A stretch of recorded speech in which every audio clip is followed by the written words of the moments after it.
வணக்கம் students, welcome to TNPSC TNO service preparation. இந்த வீடியோவில் பார்த்திங்க அப்படின்னா எஸ்எஸ்சி ஜிடி கான்ஸ்டபிள் அடுத்து பார்த்திங்கன்னா வரப்போக இருக்கிற குரூப் 4 எக்ஸாமுக்கு தேவையான முக்கியமான ஒரு 25 நடப்பு நிகழ்வு கேள்விகள் அந்த வீடியோவில் பார்க்க போகிறோம். ஆல்ரெடி பார்த்திங்கன்னா ஒரு 5 பகுதிகள் போட்டிருப்போம். இது பார்த்திங்க அப்படின்னா 6வது பகுதி.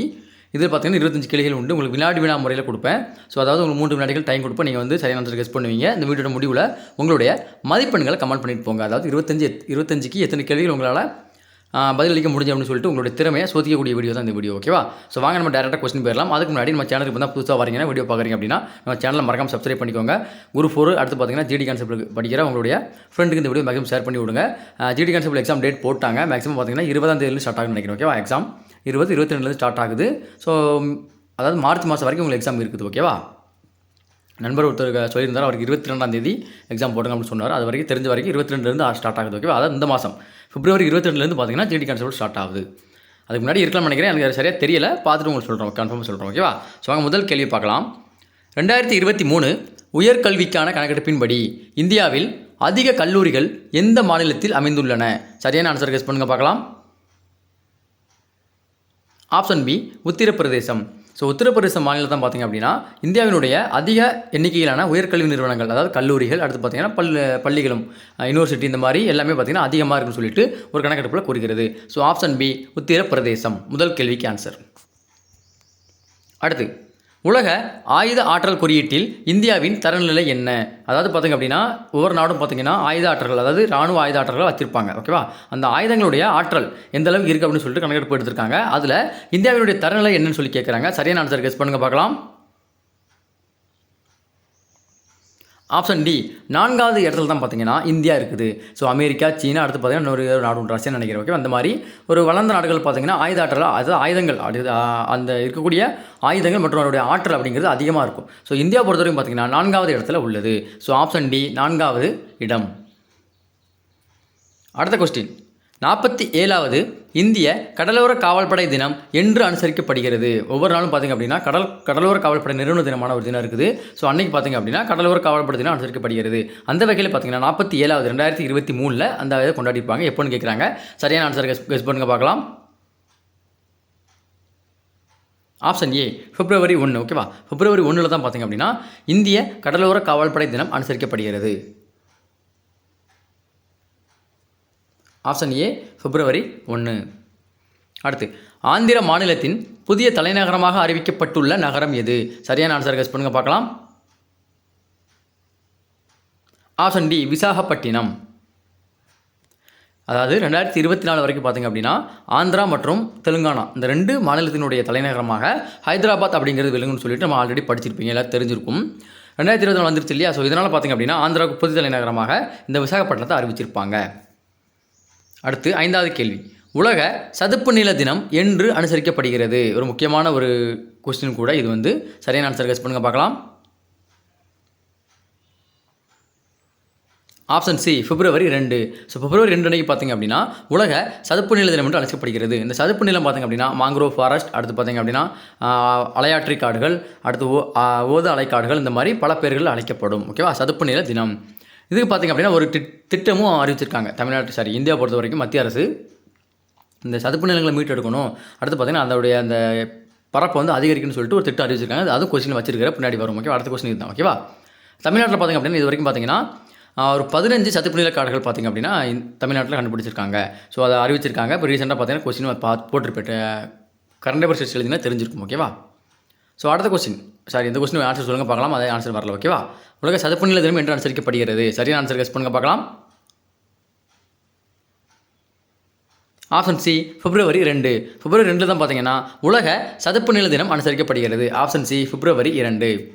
அடுத்து, மாங்க்ரோவ் காடுகளை உருவாக்குவதற்கான மத்திய அரசின் திட்டம் எது? நம்ம மேலே பார்த்தல சதுப்பு நில காடுகள், அதுதான் பார்த்தீங்கன்னா மாங்க்ரோவ் காடுகள் என்றும் அழைக்கப்படும். அந்த மாங்க்ரோவ் காடுகள் பார்த்தீங்கன்னா உருவாக்குவதற்கும் அடுத்து பார்த்தீங்கன்னா இருக்கக்கூடிய அந்த காடுகளை பரப்புகளை அதிகரிக்கிறதுக்கு பார்த்தீங்கன்னா ஒரு திட்டம் அறிவிச்சிருக்காங்க மத்திய அரசு. அது என்ன திட்டம் சொல்லி கெஸ் பண்ணுங்க பார்க்கலாம். ஆப்ஷன் டி மிஸ்டி அப்படிங்கிற திட்டம் தான் பார்த்தீங்கன்னா மாங்க்ரோவ் காடுகளை உருவாக்குவதற்கான ஒரு திட்டமாக மத்திய அரசு கொண்டு வந்துள்ளது. So option D Mishti. அடுத்து, 2023 தேசிய குழந்தைகள் அறிவியல் மாநாடு எங்கு நடைபெற்றது? சரியான ஆன்சர் கெஸ் பண்ணுங்க பார்க்கலாம். Option B Ahmedabad. அதாவது குஜராத் மாநிலத்தில் உள்ள அகமதாபாத்தில் தான் பார்த்தீங்கன்னா இந்த தேசிய குழந்தைகள் அறிவியல் மாநாடு நடைபெற்றிருக்கும். So option B Ahmedabad. அடுத்து சைக்ளோன் 1 எனப்படும் கூட்டு இராணுவ போர் பயிற்சி எந்த இரு நாடுகளுக்கு இடைப்பட்டதாகும்? இது ஒரு முக்கியமான கொஸ்டின், கெஸ் பண்ணுங்க பார்க்கலாம். ஆப்ஷன் ஏ இந்தியா மற்றும் எகிப்துக்கு இடையிலான இந்த கூட்டு இராணுவ போர் பயிற்சி தான் பார்த்தீங்கன்னா சைக்ளோன் 1. ஆப்ஷன் ஏ இந்தியா மற்றும் எகிப்து. அடுத்து சைக்ளோன் 1 கூட்டு இராணுவ போர் பயிற்சி எங்கு நடைபெற்றது? மேலே பாட்டுறோம் இல்லையா, இந்தியா மற்றும் எகிப்துக்கு பார்த்தீங்கன்னா அந்த இடைப்பட்ட போர் பயிற்சி சைக்ளோன் 1 அது 2023 எந்த இடத்துல நடந்து சொல்லி கேட்குறாங்க. சரியான ஆன்சர் கெஸ் பண்ணுங்க பார்க்கலாம். ஆப்ஷன் டி ராஜஸ்தானில் தான் பார்த்தீங்க அப்படின்னா இந்த சைக்ளோன் 1 அப்படிங்கிற கூட்டு இராணுவ போர் பயிற்சி நடைபெற்றிருக்கும். எந்த நாடுகளுக்கு இடைப்பட்டது? இந்தியா மற்றும் எகிப்து. அடுத்து உலக புற்றுநோய் விழிப்புணர்வு தினம் என்று அனுசரிக்கப்படுகிறது. சரியான ஆன்சர் கெஸ் பண்ணுங்க பார்க்கலாம். Option C February 4. February 4 அன்றைக்கி தான் பார்த்தீங்கன்னா உலக புற்றுநோய் விழிப்புணர்வு தினம் அனுசரிக்கப்படுகிறது. Option C February 4. அனைத்து விதமான போட்டிகளில் இருந்தும் ஓய்வு பெறுவதாக அறிவித்துள்ள ஜோகிந்தர் சர்மா எந்த விளையாட்டோடு தொடர்புடையவர்? சரியான ஆன்சர் கெஸ் பண்ணுங்க பார்க்கலாம். ஆப்ஷன் டி கிரிக்கெட்டோடு தொடர்புடையவர் தான் இந்த ஜோகிந்தர் சர்மா. அனைத்து விதமான என்னது டெஸ்ட்டு, ஒன் டே இந்த மாதிரி எல்லா போட்டிகளும் வந்து பார்த்தீங்கன்னா ஓய்வு பெறுறாரு. யார்? Joginder Sharma. Option D cricket. அடுத்து 2023 உலக குத்துச்சண்டை தரவரிசை பட்டியலில் இந்தியாவின் தரநிலை என்ன? சரியான ஆன்சர் கெஸ் பண்ணுங்க பார்க்கலாம். ஆப்ஷன் சி 3வது இடம். ஸோ அதாவது உலக அளவில் பார்த்தீங்கன்னா குத்துச்சண்டை அப்படிங்கிறத பார்த்தீங்கன்னா ஒரு பிரபலமான விளையாட்டு. அந்த பிரபலமான விளையாட்டில் இந்தியாவோட தரநிலை பார்த்திங்க அப்படின்னா 3வது இடத்துல இருக்குது. ஆப்ஷன் சி 3வது நிலை. அடுத்து 2023 உலக குத்துச்சண்டை தரவரிசை பட்டியலில் முதலிடம் பிடித்துள்ள நாடு. அப்படி முதலிடம் பிடித்துள்ள நாடு எதுன்னு பார்த்தீங்கன்னா சரியான ஆன்சர் கெஸ் பண்ணுங்க பார்க்கலாம். ஆப்ஷன் ஏ கஜகஸ்தான் தான் பார்த்தீங்கன்னா உலக குத்துச்சண்டை தரவரிசை பட்டியலில் முதலிடம் வகிக்கிறது. Option A Kazakhstan. சூரிய குடும்பத்தில் அதிகமான துணைக்கோள்களை கொண்டுள்ள கிரகமாக மாறியுள்ள கோள் இது முன்னே பார்த்தீங்கன்னா சனி அப்படிங்கிறது பார்த்தீங்கன்னா அதிகமான துணைக்கோள்கள் கொண்டு இருக்கும். ஆனால் தற்போது பார்த்திங்க அப்படின்னா ஒரு கோளுக்கு அதிகமான ஒரு துணைக்கோள் கண்டுபிடிச்சாங்க. கிட்டத்தட்ட ஒரு 92 துணைக்கோள்களை பார்த்திங்க அப்படின்னா கண்டுபிடிச்சிருக்காங்க. ஸோ அதனால் கோள்கள்லேயே அதிக கோள்களை கொண்டுள்ளது எதுன்னு கேட்குறாங்க. இப்போ மாறிடுச்சு, அதனால் கேட்குறாங்க. ஓகேவா? சரியான ஆன்சர் கெஸ் பண்ணுங்க பார்க்கலாம். ஆப்ஷன் டி வியாழன். ஸோ வியாழன் கோளுக்கு தான் பார்த்தீங்கன்னா இப்போ ரீசெண்டாக ஒரு 92 துணைக்கோள்கள் கண்டுபிடிச்சிருக்காங்க. ஸோ அதனால் சனியை விட அதிகமான துணைக்கோள் கொண்டதாக வியாழன் மாறிவிட்டது. ஸோ ஆப்ஷன் டி வியாழன். ஆனால் ஸ்கூல் புக்லேயோ அல்லது வேறு எந்த புக்லேயோ மாற்றலாம். இது பார்த்தீங்கன்னா மேக்ஸிமம் கரண்ட் அஃபேர்ஸ் தான், அதனால் கேட்க சான்சஸ் இருக்குது. ஆப்ஷன் டி வியாழன். அடுத்து மேரோ சந்ததி என்னும் திட்டம் எந்த மாநிலத்தோடு தொடர்புடையது? சரியான ஆன்சர் கெஸ் பண்ணுங்க பார்க்கலாம். ஆப்ஷன் பி சிக்கிம் மாநிலத்தை பார்த்தீங்கன்னா இந்த மேரோ சந்ததி இந்த திட்டத்தோட மெயின் நோக்கம் என்னென்னு பார்த்தீங்க அப்படின்னா ஒரு குழந்தை பிறக்குதுன்னா அந்த குழந்தையின் சார்பாக ஒரு 100 மரக்கன்றுகள் நடணும் அப்படிங்கிறது தான் இந்த திட்டத்தோட மெயின் நோக்கம். ஸோ இந்த திட்டம் பார்த்தீங்கன்னா சிக்கிம் மாநிலத்தில் தொடங்கியிருக்காங்க. Option B Sikkim. காடுகளோட பரப்பு அதிகரிக்கிறதுக்காக இந்த திட்டத்தை கொண்டு வந்திருப்பாங்க சிக்கிம் மாநிலத்தில். Option B Sikkim. அடுத்து சமீபத்தில் காலமான வாணி ஜெயராம் அவர்களுக்கு எந்த ஆண்டு பத்ம பூஷன் விருது வழங்கப்பட்டது? சரியான ஆன்சர் கெஸ் பண்ணுங்க பார்க்கலாம். Option B 2023. போன வருஷம் தான் பார்த்தீங்கன்னா இந்த வாணி ஜெயராம் அவங்களுக்கு பார்த்தீங்க அப்படின்னா பத்மபூஷன் விருதை வழங்கி இந்திய அரசு கௌரவிச்சிருக்கும். So option B 2023. Tejaswin Shankar என்பவர் எந்த விளையாட்டோடு தொடர்புடையவர்? சரியான ஆன்சர் கெஸ் பண்ணுங்க பார்க்கலாம். இவர் தடகளம் விளையாட்டோடு தொடர்புடையவர். தடகளத்தில் குறிப்பிட்ட விளையாட்டு என்ன விளையாட்டு கேட்குறாங்க. சரியான ஆன்சர் கெஸ் பண்ணுங்க பார்க்கலாம். ஆப்ஷன் சி உயரம் தாண்டுதல். ஸோ உயரம் தாண்டுதலோடு தொடர்புடையவர் தான் இந்த தேஜஸ்வின் சங்கர். ஆப்ஷன் சி உயரம் தாண்டுதல், ஹை ஜம்ப். ஈரானில் நடைபெற்ற சர்வதேச சேலஞ்ச் பேட்மிண்டன் போட்டியில் மகளிர் ஒற்றையர் பிரிவில் சாம்பியன் பட்டம் வென்றவர் யார்? சரியான ஆன்சர் கெஸ் பண்ணுங்க பார்க்கலாம். Option C Tanya Hemnath. இவங்க தான் பார்த்தீங்க அப்படின்னா ஈரானில் நடைபெற்றக்கூடிய அந்த சர்வதேச சேலஞ்ச் பேட்மிண்டன் போட்டியில் மகளிர் ஒற்றையர் பிரிவில் சாம்பியன் பட்டத்தை வாங்கியிருப்பாங்க. யார்? தான்யா ஹேம்நாத். Option C. அடுத்து பிரான்சில் நடைபெற்ற லியோன் மகளிர் சர்வதேச டென்னிஸ் போட்டியில் சாம்பியன் பட்டம் வென்றவர் யார்? சரியான ஆன்சர் கெஸ் பண்ணுங்க பார்க்கலாம். Option A Alicia parks. இவங்க தான் பார்த்தீங்கன்னா அந்த பிரான்ஸ் நடைபெறக்கூடிய லியோன் மகளிர் சர்வதேச மகளிர் டென்னிஸ் போட்டியில். ஓகே, இது பார்த்தீங்கன்னா உமன்ஸ் மட்டும்தான். ஸோ அதில் சாம்பியன் பட்டவர் யார்? Alicia parks. Option A. அடுத்து, சர்வதேச இணைய பாதுகாப்பு தினம் என்று அனுசரிக்கப்படுகிறது. சரியான ஆன்சர் கெஸ் பண்ணுங்க பார்க்கலாம். ஆப்ஷன் சி பிப்ரவரி 7. ஸோ பிப்ரவரி 7 அன்றைக்கி தான் பார்த்தீங்க அப்படின்னா சர்வதேச இணைய பாதுகாப்பு தினம், அதாவது இன்டர்நெட் செக்யூரிட்டி டே அனுசரிக்கப்படுகிறது. ஆப்ஷன் சி பிப்ரவரி 7. சர்வதேச கிரிக்கெட் போட்டிகளில் இருந்து ஓய்வு பெறுவதாக அறிவித்துள்ள ஆரோன் பிஞ்ச் எந்த நாட்டை சார்ந்தவர்? சரியான ஆன்சர் கெஸ் பண்ணுங்க பார்க்கலாம்.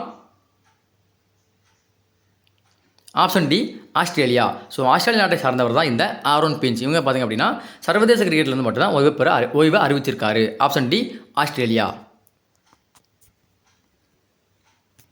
த பாவர்ட்டி ஆஃப் பொலிட்டிக்கல் எக்கனாமிக்ஸ் என்ற நூலின் ஆசிரியர் யார்? சரியான ஆன்சர் கெஸ் பண்ணுங்க பார்க்கலாம். Option B Meghnad Desai. இவர் தான் பார்த்தீங்கன்னா இந்த பாவர்ட்டி ஆஃப் பொலிட்டிக்கல் எக்கனாமிக்ஸ் அப்படிங்கிற நூலை எழுதியிருப்பார். Option B Meghnad Desai. இந்திய ஆடவர் குத்துச்சண்டை அணியின் பயிற்சியாளராக நியமிக்கப்பட்டுள்ளவர் யார்? சரியான ஆன்சர் கெஸ் பண்ணுங்க பார்க்கலாம். சிஏ குட்டப்பா. இவர் தான் பார்த்தீங்க அப்படின்னா இந்தியாவினுடைய அந்த மென் இருக்காங்களே, மென்ஸ், அவங்களுடைய அந்த குத்துச்சண்டை அணியின் பயிற்சியாளராக நியமிக்கப்பட்டுள்ளார். யார்? C A Kuttappa. Option B C A Kuttappa. அடுத்து, துருக்கி சிரியா நிலநடுக்கத்தால் பாதிக்கப்பட்டவர்களை மீட்க இந்தியா மேற்கொண்ட நடவடிக்கை எது? அதாவது ஒரு மீட்பு நடவடிக்கையை மேற்கொண்டிருப்பாங்க இந்திய அரசு. அது எதுன்னு கேட்குறாங்க. சரியான ஆன்சர் கெஸ் பண்ணுங்க பார்க்கலாம். Option D operation Dost. இந்த ஆப்ரேஷன் மூலம் தான் பார்த்தீங்க அப்படின்னா துருக்கி மற்றும் சிரியாவில் ஏற்பட்ட நிலநடுக்கத்தில் மீட்கப்பட்ட மக்களை மீட்பதற்காக இந்திய அரசால் அனுப்பப்பட்ட ஒரு குழு. Option D operation Dost. அடுத்து, தேசிய குடற்புழு நீக்க தினம் என்று அனுசரிக்கப்படுகிறது. சரியான ஆன்சர் கெஸ் பண்ணுங்க பார்க்கலாம். ஆப்ஷன் சி பிப்ரவரி 10 அன்றைக்கி தான் பார்த்தீங்கன்னா தேசிய குடற்புழு நீக்க தினம் அனுசரிக்கப்படுகிறது. இந்த மாதிரி முக்கியமான டேஸ் பார்த்தீங்கன்னா ஆல்ரெடி நம்ம பிசி எக்ஸாம் நடக்கும்போது ஒரு வீடியோ போட்டிருக்கோம். ஓகேவா? ஸோ லிங்க் இந்த வீடியோக்கு டிஸ்கிரிப்ஷன் கொடுக்குறேன், அல்லது கார்டில் கொடுக்குறேன், பார்த்து தெரிஞ்சுக்கோங்க. ஸோ முக்கியமான டேட்ஸ் பார்த்தீங்க அப்படின்னா ஜிடி கான்செப்ட்டுக்கு ரொம்ப ரொம்ப முக்கியம். ஓகேவா? ஸோ அதை கண்டிப்பாக மறக்காம ஒருத்தர் பார்த்துட்டு போயிருங்க. ஓகேவா? இதோட 25 கேள்விகள் முடிஞ்சது. இதுக்கான பிடிஎஃப் பார்த்தீங்க அப்படின்னா நம்மளோட டெலிகிராம் சேனல் இருக்கும்.